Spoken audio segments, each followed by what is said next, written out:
Question लिखे तो तब पूछते हैं indeterminate form. Alpha is positive root of equation px equal two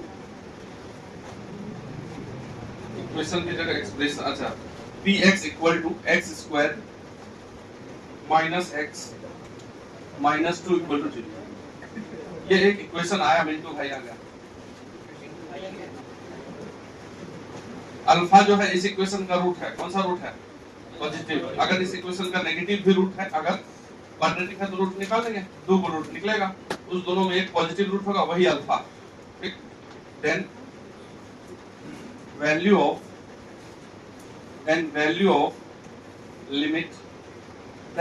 of limit x tends to alpha plus, then value of limit x tends to alpha plus under root 1 minus cos px।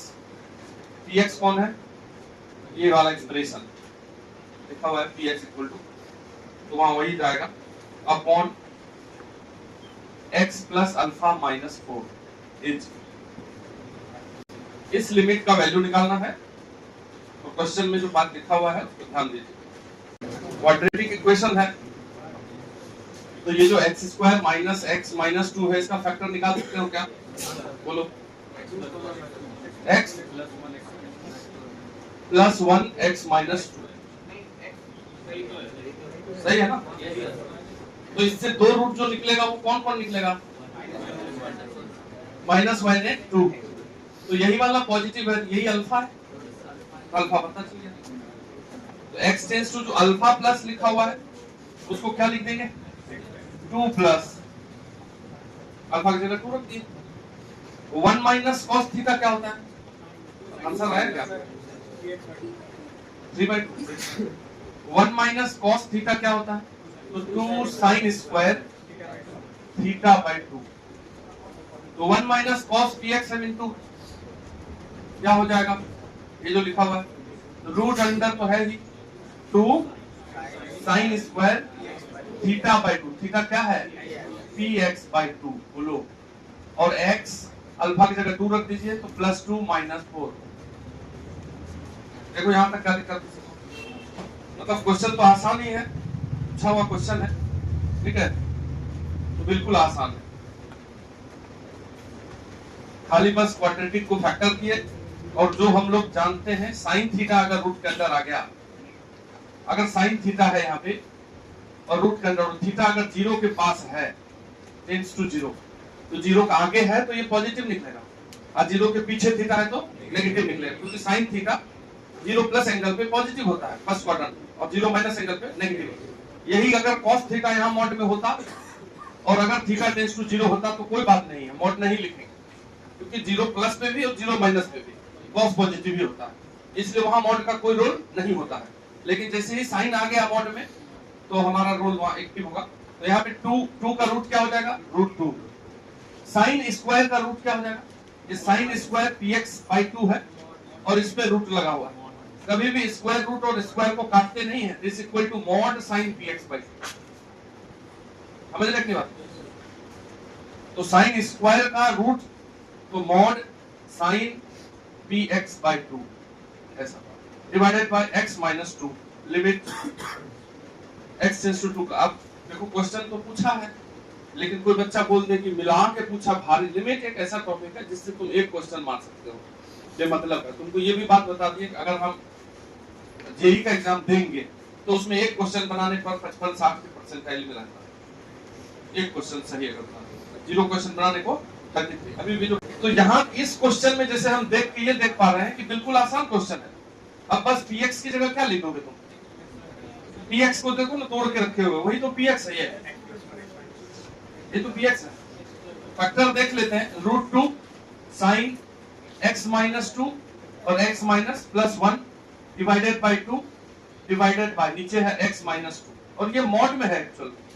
तो बस question यही आएगा कि mod के बाहर आएगा तो वैसे ही आ जाएगा कि माइनस में आएगा, इतना ही तो सोचना। अगर यहाँ x टेंड्स टू 2 रहता तो फिर नहीं बनता क्वेश्चन। अगर x टेंड्स टू 2 रहता तो 2 प्लस पे अलग होता, 2 माइनस पे अलग जाता, फिर LHL equal to not equal to answer होता। अभी क्वेश्चन किए हुए हैं और ये सभी क्वेश्चन आया हुआ है। यहाँ पे सिर्फ 2 प्लस दे दिया जानबूझ के, बनना चाहिए क्वेश्चन।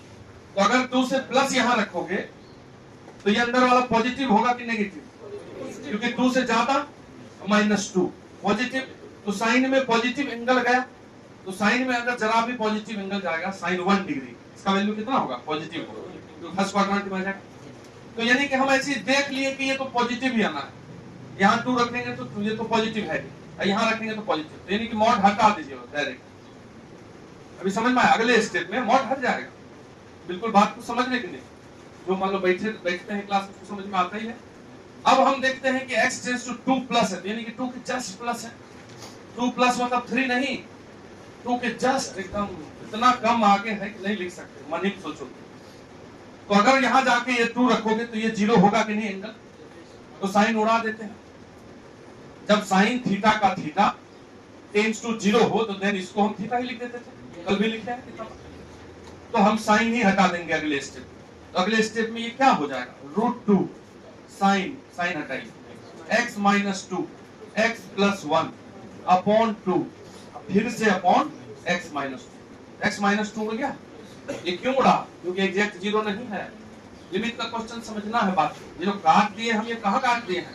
2 प्लस पे काटे हैं, 2 से थोड़ा अधिक है x। अगर 2 रहता तो काट पाते क्या? कटता ही नहीं वो, फिर तो वही इंडिटरमिनेट हो जाता। इसलिए हम लिमिट का कॉन्सेप्ट लाए हुए हैं। लिमिट का कॉन्सेप्ट क्यों आया है? जब किसी फंक्शन में इंडिटरमिनेट आउटपुट मिलता है तब हम लिमिटिंग वैल्यू की ओर जाते हैं ताकि फंक्शन हमारा एग्जिस्ट कर पाए, फंक्शन को हम उतार पाए। समझने की बात क्या हो? तो इसलिए यहाँ से उड़ा दिए हम। अब उड़ा देने के बाद अब x की जगह, ये जो x है इसकी जगह क्या रख दीजिएगा? ये जो टेंड्स टू 2 है, 2 प्लस है, रखेंगे तो 2 ही, मन में 2 प्लस सोचते, ये √2 * यहाँ 2 रखेंगे तो 3 अपॉन 2। बोलो कितना आंसर आया? 3/√2। यही है जेईई मेन का सड़ा हुआ क्वेश्चन, तो बोर्ड वाला क्वेश्चन हो। तो तब देखो ना, तुम कहां क्वाड्रेटिक का खाली फैक्टर निकालने जानना था। नोट करके लिखे तो नोट।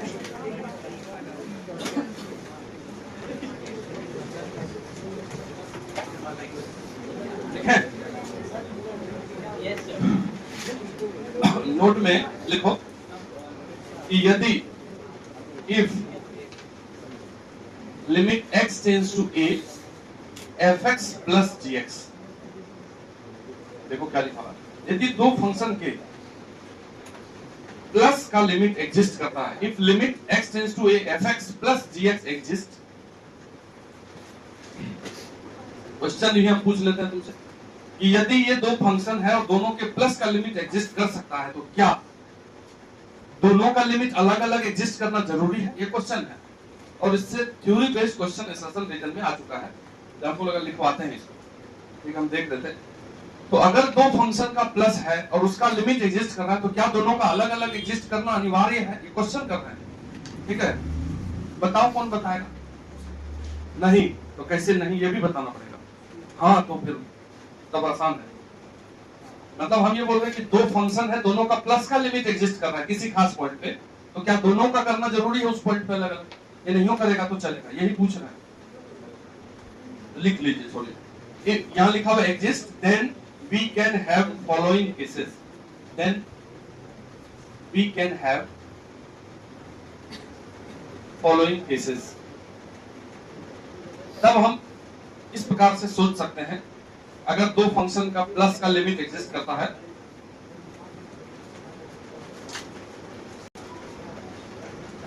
पहला केस ये हो सकता है कि दोनों का एग्जिस्ट करे, both limit x tends to a fx and limit x tends to a gx exist. दोनों का लिमिट अगर अलग अलग एग्जिस्ट कर रहा है तो प्लस का करेगा ही, ये तो तय है। जैसे हम बोल रहे हैं कि x एक फंक्शन है और एक है gx, तो अगर इसका भी लिमिट मान लेते हैं कि 1 पे, x टेंड्स टू 1 पे एग्जिस्ट कर ही रहा है क्योंकि ये x है तो लीनियर फंक्शन है, एक टू फुट तो होगा नहीं। और अगर gx equal to x square है तो इसका भी लिमिट x टेंड्स टू 1 पे एग्जिस्ट कर रहा है क्योंकि 1 पे 1 दोगे तो यहाँ 1 मिलेगा और 1 के जस्ट बाद भी 1 ही मिलेगा। 1 प्लस इसमें रखोगे तो 1 प्लस का स्क्वायर क्या हो जाएगा? 1 से थोड़ा सा 1 की जरा सा पीछे भी स्क्वायर करोगे क्या मिलेगा? 1 अलग थोड़ी हो जाएगा। इसलिए एग्जिस्ट करेगा। दोनों का अलग अलग एग्जिस्ट 1 पे कर रहा है, दोनों को जोड़ दो। ये भी तो एक लीनियर क्वाड्रेटिक एक्सप्रेशन है। इसका भी लिमिट x पे 1 पे एग्जिस्ट करेगा नहीं करेगा। तो अगर दो फंक्शन अलग अलग एग्जिस्ट कर रहा है, दो फंक्शन का लिमिट किसी पॉइंट पे, तो प्लस करने पर एग्जिस्ट करेगा ही करेगा। तो अगर दो फंक्शन का प्लस का लिमिट एग्जिस्ट कर रहा है तो दोनों का अलग अलग करेगा, ये कर सकता है। दूसरा है कि दोनों का नहीं भी कर सकता है, तब भी ऐसा संभव है। पहले पूरा लिख लेते हैं, देखो both limit x tends to a fx and limit x tends to a gx does not exist. Does not exist, दोनों का नहीं भी अगर लिमिट एग्जिस्ट करे तब भी उसका प्लस का लिमिट एग्जिस्ट कर सकता है। क्वेश्चन समझे कि नहीं क्या बोल रहे? अगर दो फंक्शन के प्लस का लिमिट एग्जिस्ट कर रहा है तो दोनों का नहीं भी करेगा तब भी चलेगा, तब भी प्लस करने पर एग्जिस्ट कर जाएगा। जैसे मान लो कि fx इक्वल टू हम बॉक्स x बोल देते हैं मान लो, तो क्या इंटीग्रल पॉइंट पे इसका लिमिट एग्जिस्ट कर रहा है? जैसे मान लो 1 दो, इसमें बॉक्स में 1 से जरा भी अधिक दीजिए तो क्या मिलेगा? 1। उससे जस्ट पहले वाला इंटीजर देगा। अब बॉक्स में जरा सा भी कम दे दीजिए 1 से, पहले चल बराबर हुआ, यानी कि बॉक्स x का लिमिट इंटीजर पे एग्जिस्ट नहीं करता है, पहले से पता है। अब हम दूसरा फंक्शन ले लेते हैं gx ले लेते हैं x माइनस बॉक्स x, ये फ्रैक्शन हो गया। समझ रहे बात क्या बोल रहा? फ्रैक्शन का भी लिमिट एग्जिस्ट नहीं करता है, इसका मतलब ये हुआ फ्रैक्शन x। अगर फ्रैक्शन x की बात करें, ठीक है, तो फ्रैक्शन में अगर 1 से जरा सा भी प्लस दे दिए तो जैसे 1.01 दे दिए, इसका फ्रैक्शन क्या होगा? 0.1 होगा कि नहीं? फ्रैक्शन मतलब इंटीजर हट जाएगा। लेकिन 1 से थोड़ा कम दे दीजिए, 0.999 दे दीजिए फ्रैक्शन, ये तो खुद ही 0.99 फ्रैक्शन है। समझ रहे हैं? ऐसे भी ग्राफ से देखिए, फ्रैक्शन का ग्राफ ये होता है, जो लोग जानते हैं, ये 0, ये 1, ये 2, यानी कि 1 से 1 के इधर कुछ और 1 के इधर कुछ और नहीं, उसी तरह से इसका है। तो ये जो बॉक्स x है और ये जो फ्रैक्शन x है, ये दोनों ही किसी भी इंटीग्रल पॉइंट पे दोनों तरफ अलग अलग वैल्यू दे देता है। इंटीग्रल पॉइंट पे दोनों का लिमिट एग्जिस्ट नहीं कर रहा, किसी भी इंटीग्रल पॉइंट पे, अब दोनों जोड़ दो इसका भी limit does not exist, limit does not exist at integral point, इसका भी limit does not exist at integral point. But अगर हम दोनों को जोड़ देते हैं, fx प्लस gx कर देते हैं, तो जोड़ोगे तो बॉक्स x कटेगा और ये x बच जाएगा। ये तो सीधा लीनियर एक्सप्रेशन है, इसका लिमिट हर जगह एग्जिस्ट करता है, नहीं करता है? लीनियर फंक्शन का ग्राफ बना हुआ तो कहीं लगेगा ऐसा, सीधा चल जाएगा। समझ रहे? ग्राफ में अगर जैसे ग्राफ ऐसा चल रहा है, अचानक से यहाँ टूट के ऐसे चलने लगे, तो मतलब यहाँ पे लिमिट एग्जिस्ट नहीं करेगा, क्योंकि इसके इस पॉइंट के इस तरफ यहाँ है, इस तरफ तो ऊपर भाग गया कहीं से। लेकिन अगर कोई फंक्शन सीधा चल रहा है तो इसका लिमिट हर जिस पॉइंट पे देखोगे, इस पॉइंट के इधर भी यहीं, इधर भी जरा जरा सा खिसकेंगे तो वहीं रह जाएंगे, तो लिमिट एग्जिस्ट करता है। समझ रहे हैं ना सर? तो fx का नहीं एग्जिस्ट कर रहा है, gx का नहीं एग्जिस्ट कर रहा है, बावजूद क्या हो रहा है? इसका लिमिट एग्जिस्ट कर रहा है। Limit exist for all at all x, कहीं भी लिमिट इसका एग्जिस्ट करेगा। तो अगर हमसे कहीं क्वेश्चन आ जाए, मान लो जैसे मान लो अचानक से आ गया कि ये है, एक लाइन लिख दिया ये एसर्शन, और दूसरा लाइन में लिख देगा रीजन, ऐसा एक लाइन लिख देगा, पहला स्टेटमेंट दो दे देगा। क्वेश्चन कैसे पूछ सकता है? Statement 1, statement 2। स्टेटमेंट 1 में दे देगा, यही लिखा रहेगा, limit fx plus gx at x tends to a exist. Statement 1 complete. Statement 2 में दूसरा वाला दे देगा कि both limit does not exist. तुमसे पूछेगा कि बताइए पहला वाला को दूसरा वाला अफेक्ट कर रहा है, दोनों सही हो सकता है कि नहीं?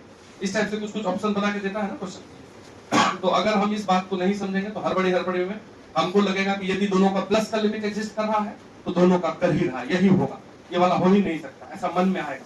लेकिन ऐसा भी हो सकता है, इसको एक बार लिख लीजिए एग्जांपल से। ये तो हुआ प्लस वाला, जैसे इनटू अगर यहां हो जाए fx और gx के बीच में, यदि limit x tends to a fx into gx exist, if limit x tends to a fx into gx exist, तब क्या क्या हो सकता है? क्वेश्चन ये भी है कि यदि दो फंक्शन के प्रोडक्ट का लिमिट एग्जिस्ट कर रहा है, कॉन्सेप्ट है बताते रहे, तुमको लग रहा होगा कि क्या है आया हुआ है इससे रिलेटेड पार्ट। तो अगर दो फंक्शन के प्रोडक्ट का लिमिट एग्जिस्ट कर रहा है तब क्या क्या हो सकता है, क्या दोनों का हो सकता है एग्जिस्ट, क्या दोनों का नहीं हो सकता है, इस प्रकार से सोचना है।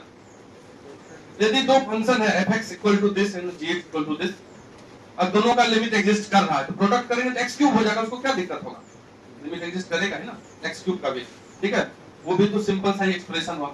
तो हो सकता है कि दोनों का लिमिट एग्जिस्ट करे, ये भी यहाँ भी लिखा हुआ है कि यदि if limit x tends to fx into gx exist then we can have following cases. पहला केस हम ये भी प्राप्त कर सकते हैं कि दोनों का लिमिट एग्जिस्ट करे, तब दोनों का प्रोडक्ट का लिमिट एग्जिस्ट कर सकता है। अब यहाँ है कि क्या ये दूसरा वाला हो सकता है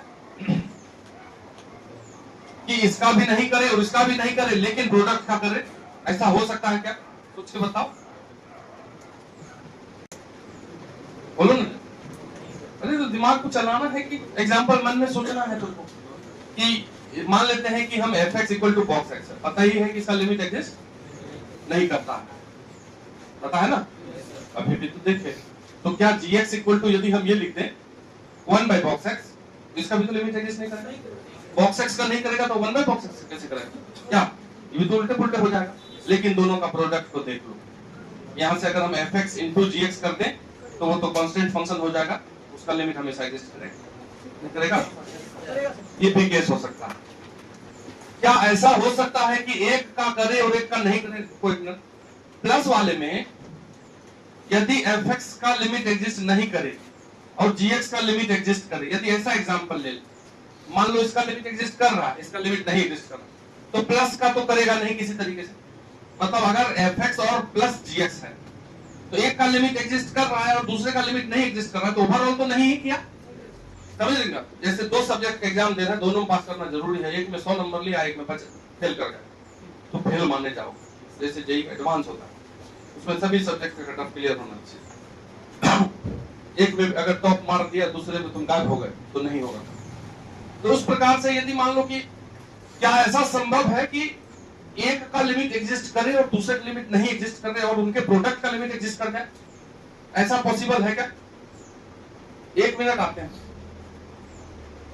तो limit x tends to a fx exist and limit x tends to a gx does not exist, ये भी यहां पे संभव होता है। जैसे हम एग्जांपल दिखा रहे तुमको, x और अगर fx इक्वल टू x ले ले और gx इक्वल टू 1/x ले ले, 1/x का कल ही तो बताए थे कि 1/x में x की जगह अगर 0 से प्लस, यहाँ 0 से प्लस दे दो इंफिनिटी और 0 से माइनस दे दोगे तो माइनस इंफिनिटी, इसका 1/x का ग्राफ ऐसा बनता है कि नहीं बनता?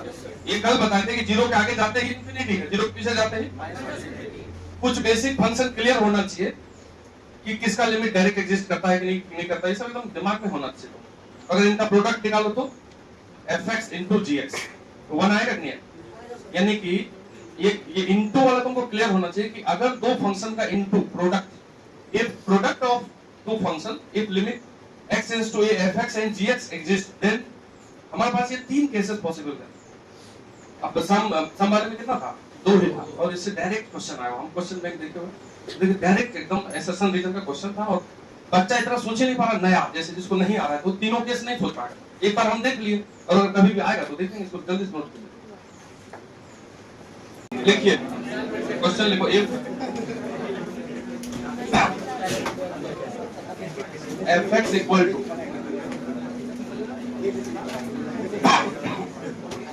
ये देखिए ये fx है and gx equal to 2,1 x less than equal to 0 x greater than 0, ये दो फंक्शन है। तो then check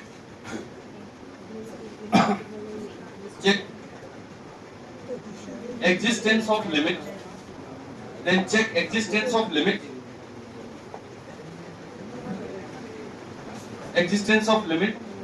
of fx into gx at x equal to 0.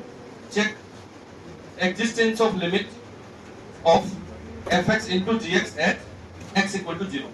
fx सामने है, gx सामने है, बताइए fx इंटू gx का लिमिट एग्जिस्ट कर रहा है कि नहीं कर रहा।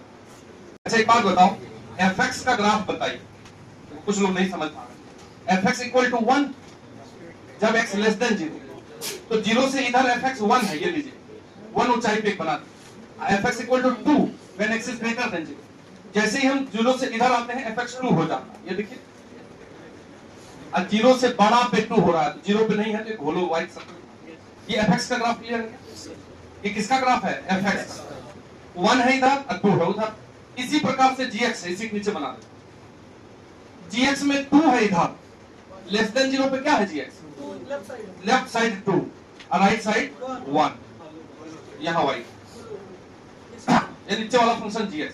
अब इन दोनों को गुना कीजिए, मल्टीप्लाई कीजिए, तो तुम क्लियर देख रहे हो। अगर हम इसको और इसको इंटू करें तो इंटू इधर साइड वाले को इधर साइड वाले से इंटू कर दीजिए, उधर साइड वाले को उधर वाले से। तो इधर देखिए नेगेटिव साइड में ये 1 है और नेगेटिव साइड में ये 2 है, तो 1 इंटू 2 कितना होगा? तो नेगेटिव साइड में दोनों का प्रोडक्ट क्या हुआ? अब हम fx इंटू gx का ग्राफ बनाना चाह रहे हैं, तो नेगेटिव साइड में दोनों का प्रोडक्ट हुआ 2, ये लीजिए 2 ऊंचाई पे बना के।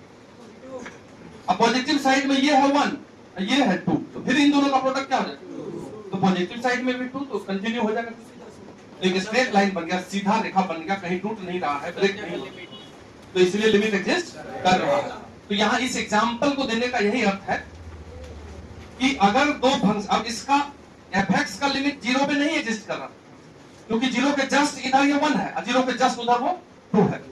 ये 0 पॉइंट है, 0 के जैसे ही इधर खसक रहे हो तो ये क्या हो रहा है? 1, और 0 के जस्ट उधर क्या हो रहा है? पहले चल आर से बराबर नहीं है, fx अलग है।